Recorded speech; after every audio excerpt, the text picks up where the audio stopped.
तर मित्रांनो, हे जे शेतकरी आहेत ह्यांची स्वतःची जवळपास 10 एकर ऊसाची शेती, तरी सुद्धा हे कष्टाला लाजत नाहीत आणि हे दुसऱ्याच्या शेतामध्ये आज ह्यांनी ऊस लावण्यासाठी आलेले आहेत. दादा, कसं आहे तुमचं ते ऊसाचं म्हणजे गुत्त वगैरे? आम्ही 1 एकर 6-6.5 रुपयाला 1 एकर गुत्त घेतो. म्हणजे त्याच्यामध्ये आपण काय काय करायचं? तोडायचं, बांधायचं, आणायचं, लावून द्यायचं आणि खांडायचं, हातरायचं आणि दाबून द्यायचं. किती दिवसात होतं आपलं रान काम? घालायचं.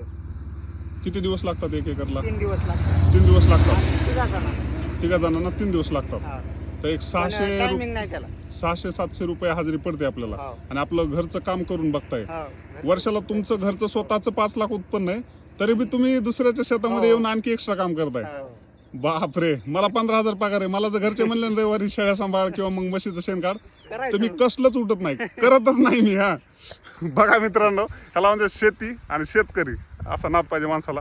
बघा, ही आपली गाडी, आपण फक्त आयफोन घ्यायचा, मस्त व्हिडिओ काढायचे लोकांचे आणि ते पैसे कमवतात, आपण मस्त एन्जॉय करायचा. काय एन्जॉय करायचं, येत जाऊ आपण काय.